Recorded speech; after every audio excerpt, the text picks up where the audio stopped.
Bom dia, queridos.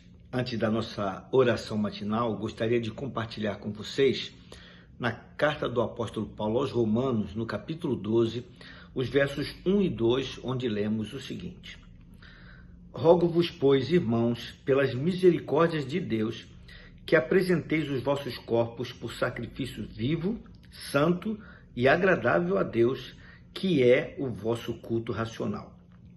E não vos conformeis com este século, mas transformai-vos pela renovação da vossa mente, para que experimenteis qual seja a boa, agradável e perfeita vontade de Deus. Meus queridos, anteontem eu comecei a falar a respeito da liberdade e dei ênfase ao fato de que a verdadeira liberdade só é encontrada de fato numa pessoa, na pessoa de Cristo. No dia de ontem, na nossa reflexão, eu falei que a nossa liberdade nos relacionamentos, ela é limitada pelo amor. E citei o grande mandamento bíblico, embora não seja expresso dessa forma, mas ele é resumido dessa forma, porque o grande mandamento se resume a amar a Deus com todas as forças, com todo o entendimento, com toda a alma, com todo o coração e ao próximo como a si mesmo. Na manhã de hoje, eu estou me socorrendo desse capítulo 12, os versos 1 e 2 de Romanos, onde o apóstolo Paulo está fazendo uma súplica, mas não é uma súplica feita a Deus, é uma súplica feita aos irmãos de fé, aqueles que creem em Cristo como Senhor das suas vidas.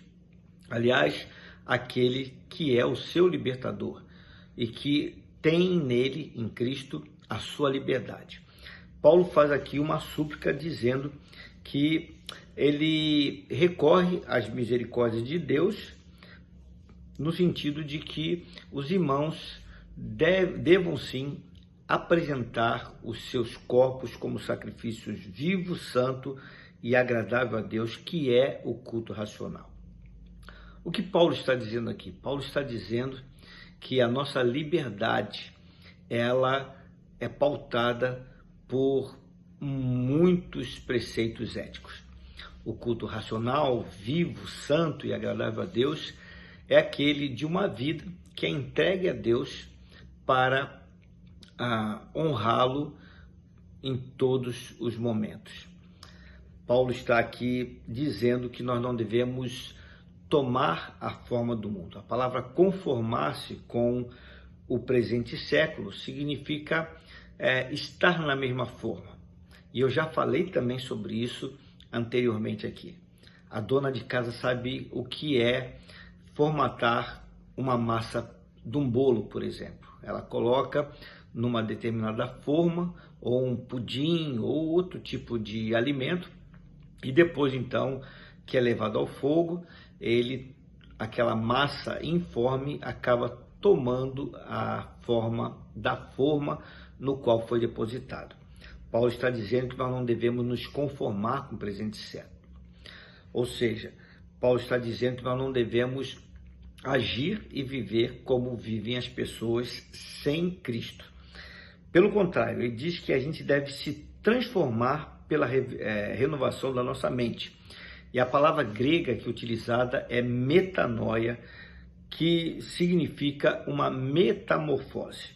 Ou seja, nós estamos sendo transformados por Cristo, aquele que é o nosso libertador.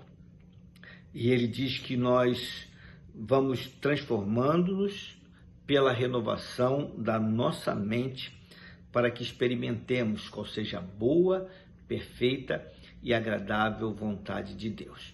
Existe uma renovação mental que é feita a partir da nossa libertação em Cristo, mas existe sim um exercício natural nosso de vivermos debaixo dos preceitos de Deus, ou seja, mudarmos a nossa maneira de pensar, não pensarmos conforme as categorias normais da sociedade à volta, mas pensarmos segundo os preceitos de Deus, porque nós agora somos libertos nele. Então ele fala que isso é o nosso culto racional.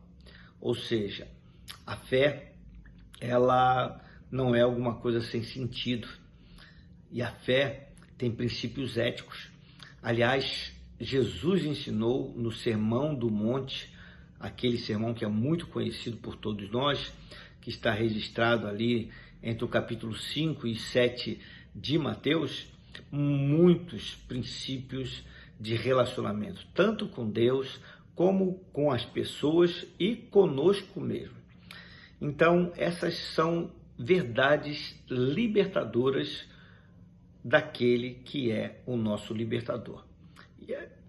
E elas funcionam tanto com respeito ao nosso relacionamento com ele, Jesus, que é o nosso libertador, quanto conosco mesmo. Sim, tem a ver com a nossa vida pessoal e também com os nossos relacionamentos interpessoais. Que possamos ouvir essa súplica do apóstolo Paulo e sim buscarmos nos apresentar diante de Deus de uma forma vívida, agradável a Deus, prestando-lhe um culto racional, ou seja, fazendo aquilo que lhe agrada. É isso que ele deseja de nós. Vamos orar? Pai querido, Deus de amor, nós te louvamos porque o Senhor Jesus nos chamou à liberdade. E ele é o autor, aquele que nos concede a verdadeira liberdade. E nessa liberdade, nós vemos, Senhor Deus, que somos limitados pelo amor, não por regras, não por uma cartilha de condutas, mas pelo amor que vem do nosso libertador, que nós então podemos dispensar a outros. E agora nós vemos, sim, que nós podemos nos transformar em Cristo. Temos a mente de Cristo para vivermos nesse mundo aqui de uma maneira que o honremos e que abençoemos as pessoas à nossa volta.